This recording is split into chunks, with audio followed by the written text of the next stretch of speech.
Well, I'm here with Joe Rotella, and Joe has brought the most amazing little woodland scene, and it's in a book, Joe. It is. I love the idea of bringing a book to life by building a scene in it. And you can really take any book, open it up, and build anything you can imagine. Well, I was going to say, you have a great imagination, so let's get started and figure it out. So start by selecting a hardcover book, and I like one that has about 1/8 of an inch overlap between the outside covers and the pages. Okay. Find your halfway point and adhere it, hold it in place with some clamps. The reason I like that 1/8 of an inch rim is it fits that kind of wood. This is a little 1/8 of an inch piece. So the pages are on top of the wood, but the cover's actually like touching the ground. Correct. And this prevents it from wobbling forward. Take that, and we're going to just draw a rough arc. And now it doesn't have to be an arc. We could actually have our book come way out if we want. You can landscape it any way you want. Hey, it's your imagination. It's your imagination. Once we have this shaped, now we're going to go ahead and cut it on the bandsaw. Okay, so I'm going to put my safety glasses on. You already have glasses on. Let's do it. Fire in the hole.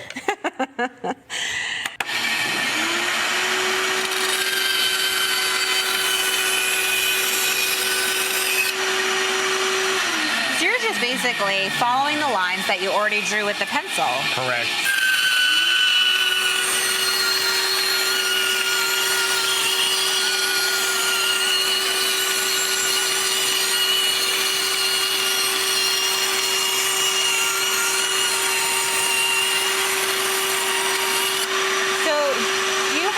Tips for using the bandsaw, ways that you need to follow the line, or is it just practice? A little bit of practice. Make sure you've adjusted the guide so that it's just slightly above your material. That prevents the material from bouncing. And I've connected the vacuum to this so it pulls all the sawdust out of the way. Ah, that's nice. It keeps it really neat so that you could do it in your living room. Oh, absolutely.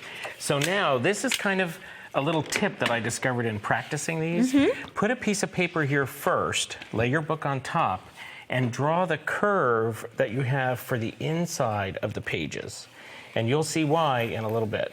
So this curve, don't really pay much attention to that, not that important. Now, we've got that pattern already drawn. I'm gonna go ahead, you'd flip it upside down. Make sure you're doing this the right way or your book's gonna be upside down. And you can apply a layer of hot glue to both sides, and this is gonna glue in just like that. Okay. And I've got one all done. So why don't you give me that and grab the one that's already done. And we'll see. So this, I hot glued the wood onto the bottom, and then I applied matte medium onto the sides and the top. Which is just another form of glue. Absolutely, and this is like rock. Solid. It is. So when we take these clamps off, it's good to go. It's staying.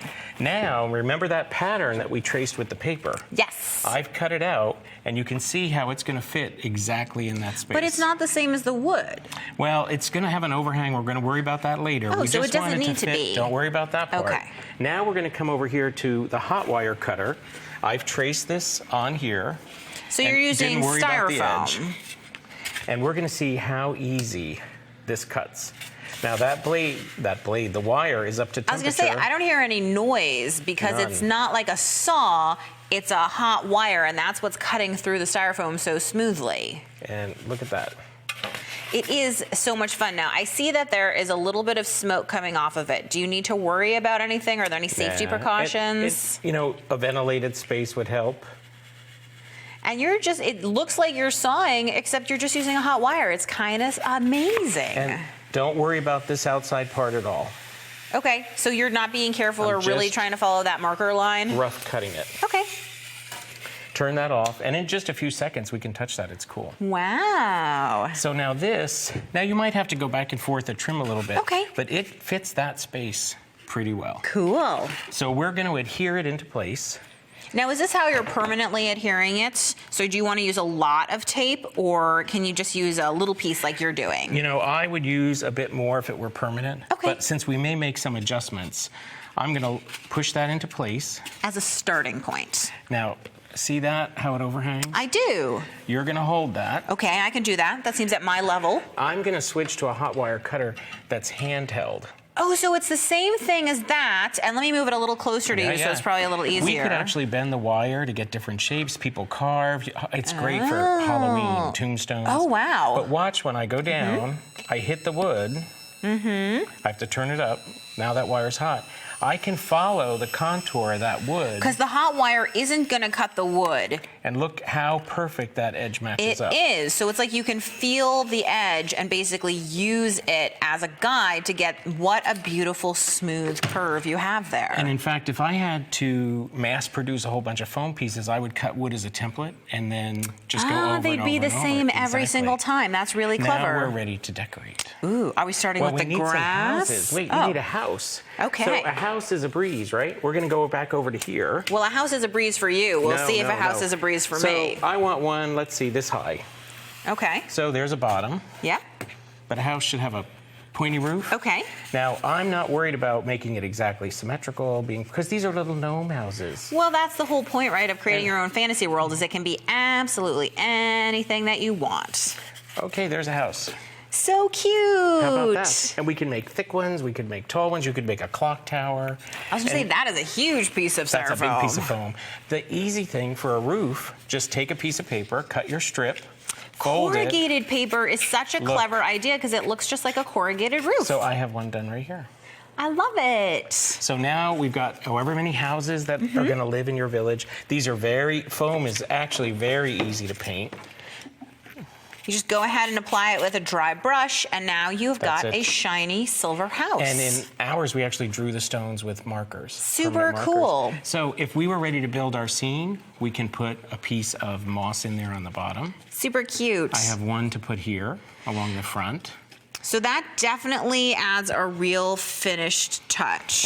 And I love these trees. These are branches from the yard we dipped in glue and then in flocking. Super cool. Now, would you leave the pages of the book just as is, or would you add something to them? Before I did the finished piece, I would choose some paper that fits the theme that I'm going to use for my piece. Okay. So I like these, and really the best thing is to put this in before you permanently adhere the foam, because then it could go underneath the foam. Ah, that's why you use that small piece of tape. Because I'm still experimenting, and I have to decide what really works with what. I do like the trees against this. I think it's a great tip, whether you're assembling something like this or doing collage, to take a moment, arrange the items, decide how you like them, before you really commit. Well, and as an example, if I wanted to use this tree, which I love because it lights up. I love that. You'd want to put all this in, drop this cord through the hole in the back before you did any other assembly, because once the board is glued in, there's not enough room to put this through. So cool. And let's take a look at your finished little gnome house. It is absolutely adorable, Joe.